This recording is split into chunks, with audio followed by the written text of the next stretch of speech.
सबसे पहले बात करेंगे होटल अल्कोर मामले में। जमशेदपुर के होटल अल्कोर में लॉकडाउन उल्लंघन मामला। शरद पोद्दार समेत अन्य मुख्य अभियुक्तों ने झारखंड हाई कोर्ट में लगाई गुहार। आरोपियों ने जमानत के लिए हाई कोर्ट में दायर की याचिका।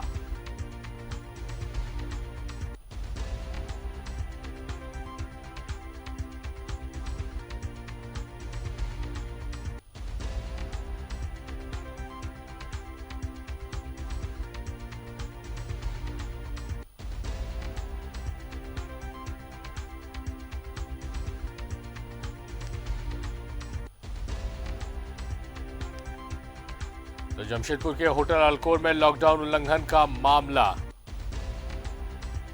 शरद पोद्दार समेत अन्य मुख्य अभियुक्तों ने झारखंड हाई कोर्ट में लगाई है गुहार। आरोपियों ने जमानत के लिए हाई कोर्ट में दायर की याचिका।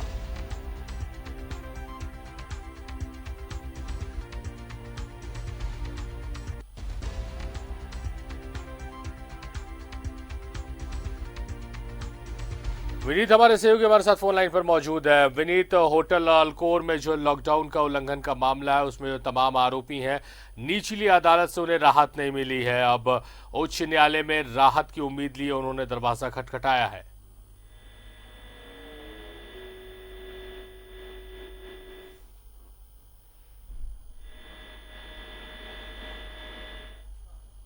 विनीत, हमारी आवाज आपको मिल पा रही है?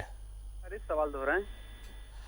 विनीत, सवाल यह है कि जिस तरह से होटल अल्कोर में लॉकडाउन उल्लंघन के मामले में जो आरोपी हैं उन्हें निचली अदालत से तो राहत नहीं मिली है, अब राहत की उम्मीद लिए वो झारखंड हाई कोर्ट का दरवाजा उन्होंने खटखटाया है।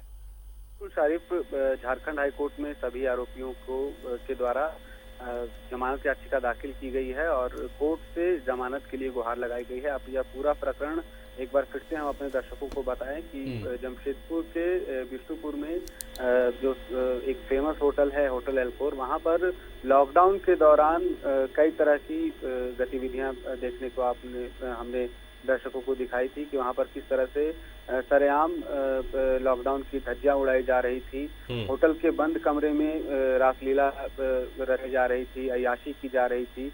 एक महिला भी गिरफ्तार की गई थी पुलिस के द्वारा और आरोप यह लगे थे होटल संचालक और मैनेजर के ऊपर कि उन्होंने लॉकडाउन का न सिर्फ उल्लंघन किया बल्कि इमोरल ट्रैफिकिंग भी करवाई वहां पर और सेक्स रैकेट भी वहां पर चलवा रहे थे, देह व्यापार भी करवा रहे थे उस महिला के संग। तो इन सारी चीजों के बाद प्रशासन ने भी एक हम कह सकते हैं कि जिस तरह से पहली एफआईआर इस मामले में दर्ज की गई थी उसमें लिपापोती करने की कोशिश की थी, लेकिन उसके बाद लगातार हमने जो भी इस मामले में खुलासे हैं वो खुलासे किए। जिस तरह से हमने परत दर परत होटल अल्कोर से जुड़े हुए जितने भी आरोपी हैं उनके ऊपर जो आरोप लगे हैं और जो इनके द्वारा पूर्व में आपराधिक कृत्य किए गए हैं उन सारी चीजों को परत दर परत हमने जनता के सामने रखा और इन सारी चीजों के बाद निचली अदालत मजिस्ट्रेट कोर्ट के पास इन आरोपियों की जमानत याचिका खारिज हुई।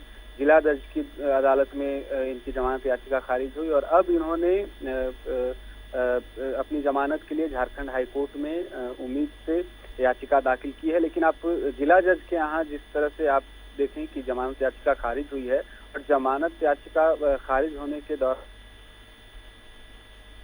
की गई हैं वो काफी गंभीर बातें हैं। जैसे कि जिला जज की अदालत में जब इनकी जमानत याचिका पर सुनवाई हुई और ऑर्डर पास किया गया तो ऑर्डर में साफ तौर पर यह लिखा गया कि एक तरफ पूरा विश्व पूरा देश लॉकडाउन की इस गंभीर परिस्थिति में अपनी जान बचाने की कोशिश कर रहा है, सरकार हर तरह से कोशिश कर रही है और इस बीच अगर इस तरह की कोई अय्याशी करता है तो उसे बेल नहीं दिया जा सकता। इस तरह का ऑर्डर पास किया गया था और इन सारी चीजों के बीच अब झारखंड हाईकोर्ट का दरवाजा खटखटाया गया है इस उम्मीद के साथ कि हाईकोर्ट से राहत मिलेगी। लेकिन अब कब इस मामले में सुनवाई होती है और क्या पक्ष बचाव पक्ष के अधिवक्ता यानी कि जिन लोगों को भी आरोपी बनाया गया है उनके अधिवक्ता किस तरह से पक्ष रखते हैं, यह देखना काफी महत्वपूर्ण होगा। शारिफ जी, जाहिर तौर पर विनीत, इसके लिए इंतजार करना पड़ेगा कि इन आरोपियों को हाईकोर्ट से राहत मिलती है या फिर हाईकोर्ट से भी निराशा ही हाथ लगती है। इसके लिए थोड़ा इंतजार करना पड़ेगा। फिलहाल आपका बहुत बहुत शुक्रिया विनीत, तमाम बातचीत तमाम जानकारियों के लिए।